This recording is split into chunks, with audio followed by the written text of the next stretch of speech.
Hi, Abby. I'm Carolyn Hopkins. I am the gallery manager at Columbia Center for the Arts, and this month we are having a show called Organic. And Evelyn McClean is one of our artists in that show, and so I've invited her to speak with me a little bit about her work. And Abby, you recently moved to the Northwest, and I was wondering if you could just kind of give us an overview of your background and how you got into the arts and what it is that you're interested in when you're working in the studio and all of that kind of stuff. Absolutely. Yeah. Well, my husband and I moved from New Mexico last year, and I grew up in Dallas, in Texas.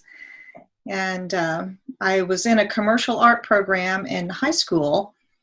My senior year, I transferred to a public school that had this wonderful program and was very interested in trying to make a living as an artist. And so I had some good training there and was offered a scholarship at Dallas Art Institute. So after high school, I went to the Dallas Art Institute and got a degree in commercial art, graphic design, and went into advertising. And so I was an illustrator, did a lot of corporate ID work and just collateral, designing collateral material for corporations and advertisements and such. And I did that for about 10 years and started my own business in Dallas. And then I married and had my first son, and then I had another son. And that was about the time that all the graphics industry was changing over to computers. Mm-hmm. And I just wasn't interested really in sitting at a computer all day. And plus I had two small children at home. And so I started just teaching part-time, and I really enjoyed it. And so 5 years later, I had my third child. So I had three boys that I raised and taught part-time. And I also was in fitness and taught some fitness classes as well. So I was, a mom juggling two different careers part-time and raising three boys, but it's fun times. And then I started teaching more as the boys got older, and I decided to go back and get my bachelor's degree and continue teaching. So I got a BFA in painting and minored in printmaking. And I started doing more fine art printmaking and really enjoyed that. And then in 2011, I separated from my husband and went to New Mexico. And we had actually lived there for a couple of years prior. Just enjoyed that landscape so much and decided I wanted to relocate there. And so I did. In 2013, after I got my degree, I started teaching in actually southern Colorado. Lived in northern New Mexico, so I went across the border, kind of like with here, Portland and Vancouver. It was very similar.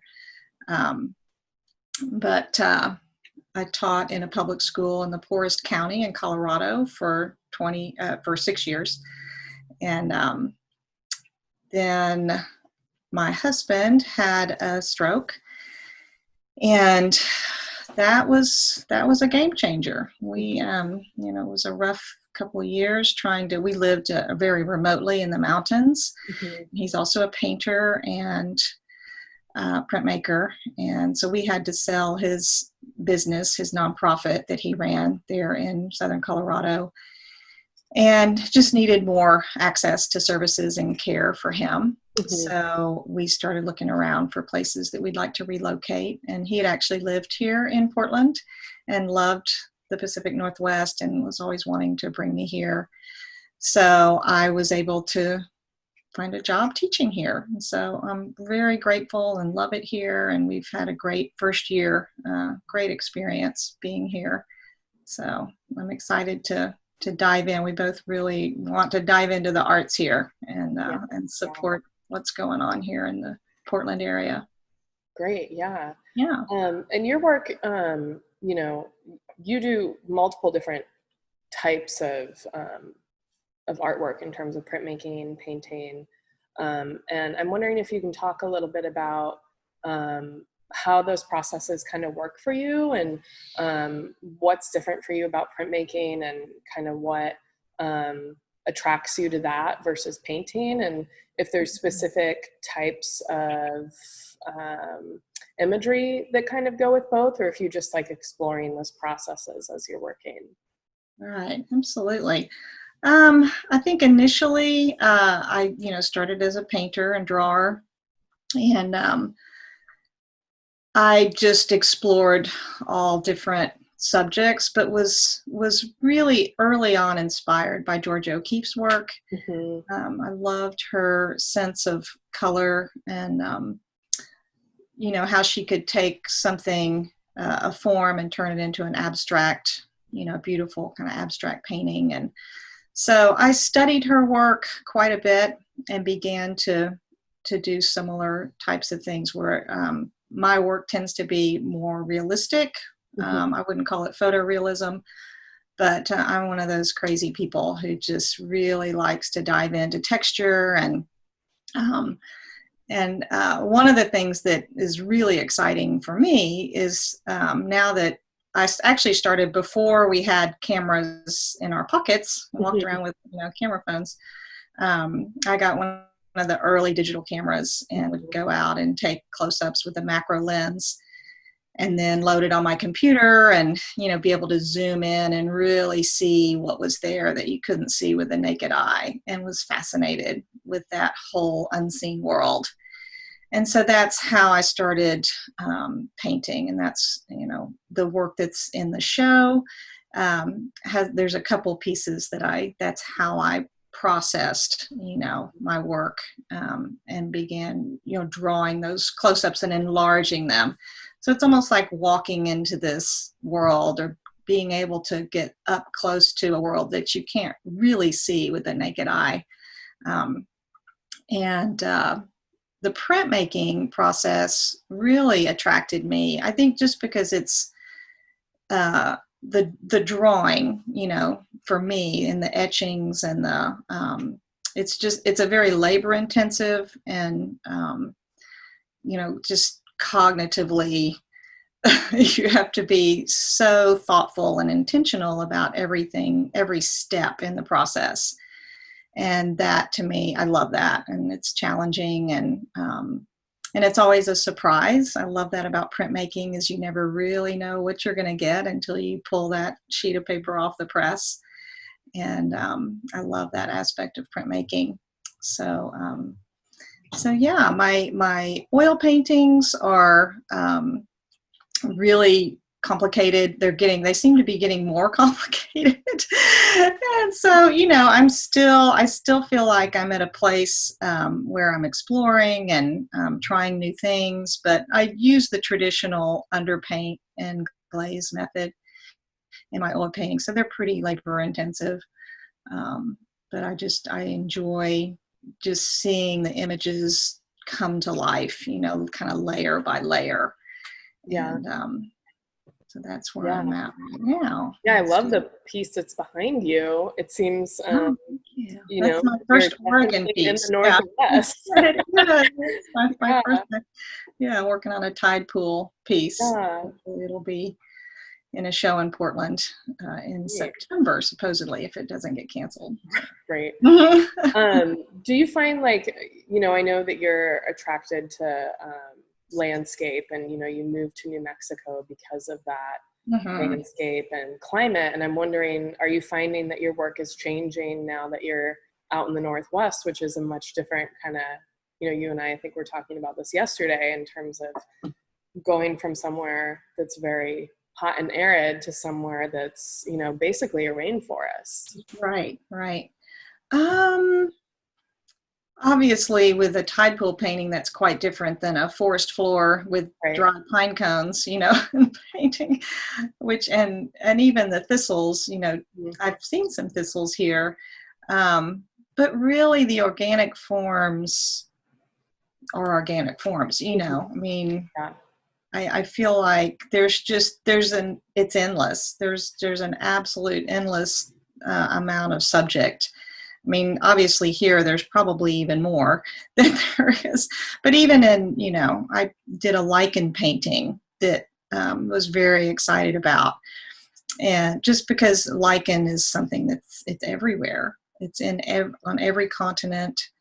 And to be able to zoom in and then expand that, it really looks like a coral reef. So that was a fun painting to do. But I feel like the subject matter will always be, for me, organic forms. That's just what I'm drawn to. I'm drawn in to them. So. Yeah, and in your artist statement, you were talking a little bit about the American West. Can you kind of talk about how that feeds into your work? Yeah. I think just growing up in such a hot, just tough climate in Texas, and going out and finding these tiny little flowers growing out of rocks, and of course the cacti, and here, and then when I moved to northern New Mexico, same kind of thing. There's the yuccas. There's a yucca pod piece in the show that I was really drawn to, these seed pods. And the seed pods, for me, I did a series of seed pods, paintings and etchings. And to me, are very hopeful. They just represent this potential that's there. And given the right conditions and the right climate, environment, water, all that, there could be life. So that potential for life is there. And the forms of pods vary so amazingly. Just, nature's way of thriving, even in these very harsh environments, I think is astounding. So I'm really drawn to those kind of unusual forms, but also things that we tend to just overlook and not, because they're not like these colorful flowers, but the forms themselves are just quite interesting. So. Yeah, I love that. I love that seed pod painting quite a bit. Yeah. Pretty stunning. And, I think the other thing about your work that, when people submit, I can see what the dimensions are, but it's hard to envision. And when you brought them in yesterday, the scale is so impactful because they're large paintings of these things that might sometimes be very small. And so it's, your body and your interaction with that work is much different than when somebody paints to scale or paints a small painting. And I'm wondering, do you always kind of work larger when you're painting, or do you kind of see scale as something that you change based on the subject matter? Yeah, that's what I enjoy most. I really do think that enlarging these very small forms is a way to investigate and draw the viewer in as well. And for me, though, it feels kind of scientific. Like I'm getting in there and dissecting and like, oh, look at this. There's these little whatever things all the way in there I didn't see, and so it's exciting to me to be able to do that and to have it on a large scale. It's like looking under a microscope, really, if you've ever, in your biology classes, if you remember, looking at these small organisms that are alive. It's that kind of excitement for me. So I prefer to work large. Now, obviously, with printmaking, there's some limitations. These are the largest prints I've ever done that are in the show. There's a 30 by 40 sheet, and that was as large as the press could hold, the particular press I was working on. And it gets tricky, just trying to manage a large sheet of paper like that. But for my paintings, I like to work larger. I don't always, but I prefer that. And I agree with you. I think they have more impact that way. So. Yeah, it definitely was nice for me because even after reading, this dimension, when you brought them in, I was like, oh, wow, these are really big, beautiful pieces. Right. I'm excited to have them in the space. Great. Well, thank you for taking some time out of your day. And just to plug you at the end, do you have a website you want to share with everyone in case they want to find more information on you? I do. It's just my name, EvieMcClean.com. Great. Wonderful. Thanks, Abi. Absolutely. Thank you. I'm looking forward to the show. Me too. All right. Awesome.